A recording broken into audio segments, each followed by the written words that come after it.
Mungu jinsi alivyomponya mama, amekuja hapa kutoa sadaka yake ya shukrani. Hebu mama,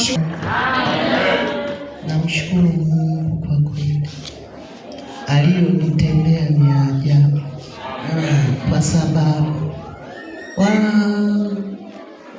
toka nakuwa nilikuwa nasikia eti sukari ni ugonjwa wa kulisi. Mwaka huu nimeamini kwamba sio ugonjwa wa kulisi,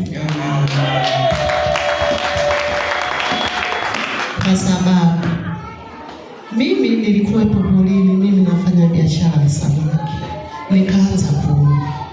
Sasa jinsi wanaponikorogea uji ninywe, wanaweka sukari, naona nazidi kuumwa. Nikasema hiki ni nini? Ngoja nirudi nyumbani. Nimefika, nimetua mzigo, nikaondoka hospitali. Jinsi masaa yanavyoenda, si wananihudumia kwamba mgonjwa ale vizuri ili apate dawa, nazidi kuzidiwa. Mdogo wangu akasema hapana, ngoja tumpigie mchungaji Mangula akuombe. Akaniombea. Aliponiombea, wakati ananiombea sukari ilikuwa imezidi. Aliponiombea nikakaa kama dakika 10 hivi, wakasema ngoja tumpime tena kwa sababu huyu sukari inaenda haraka sana. Vya ajabu ilikuwa sukari 18. Mara ameniombea, wanakuja wanapima, wanasema una 5 kwa muda huu. Wakasema hapo inataka kuwa hatari. Kwa nini imeshuka haraka? Wakati wakati nasema asante Mungu, kama imeshuka ina maana mchungaji alivyotamka kwenye maombi kwamba hiyo sio sukari, ni pepo. Kweli ni pepo. Mimi nikaa najisemea moyoni, siwapi manesi, mimi najisemea tu moyoni. Nikaa nasema asante Mungu. Kwa kweli mpaka saa hizi ninavyosema, mimi naendelea vizuri. Uko vizuri kabisa. Kofi kwa Bwana. Nimeanza kula ubwabwa, tusile. Wamesema soda tusijwe, mimi nimekunywa. Umekunywa? Nakunywa kwa imani kitu. Na uko vizuri? Naendelea vizuri. Mimi naipandi wala sisikii kuumwa kitu chochote. Amen. Yaani hapa nilipo ni uzito tu, miguu yangu bado inanisumbua, lakini naamini kwa Yesu kuna mambo mazuri. Sasa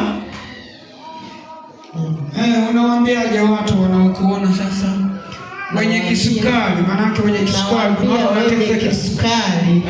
wote wawe mitaani, mnawasikia, muambie sukari sio ya kulisi, ndio ugonjwa. Kwa sababu nini? Kwenye Biblia mbona hatusikii kuna magonjwa ya kulisi? Ndio tujiulize hapo.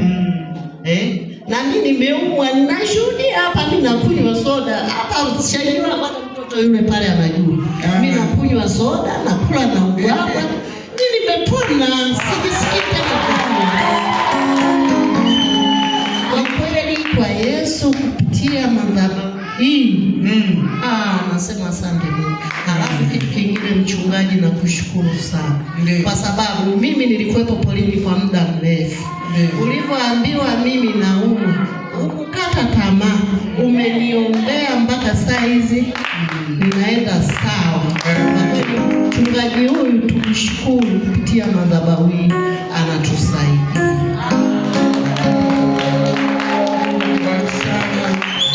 Pia alikuwa na mdogo wake alikuwa ICU na ulile, ndio na yeye anaendelea vizuri. Tena yule nilikuwa namwekea tu simu kwenye sikio, haongei, haoni.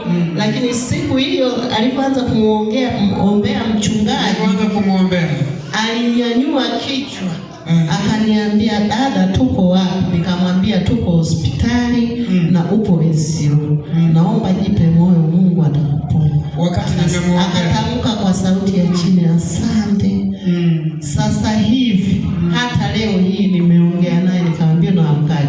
Akasema, dada, mimi sina nguvu tu, lakini nakula, niko vizuri, najitahidi, naongea kama mnavyosikia sauti yangu, naendelea vizuri. Nikasema sawa, ila nashindwa tu kwa sababu sina mtu wa kunifanyia mazoezi. Nikasema usiwe na wasiwasi, mimi nakuja, naendelea vizuri. Amefurahi sana nilipomwambia mchungaji, mchungaji huyu ni mtu mwenye huruma. Wachungaji wengine hawezi kumwombea mtu, alikuwa huko ana mwezi hajafika kanisani, halafu amuombee. Ni kitu ambacho kwa kweli kila mmoja kujitoa ni ngumu. Amina. Ni neema ya Mungu. Hivi vipawa tumepewa na Bwana Yesu. Haleluya. Lazima tuvitumie. Mungu hakuwa na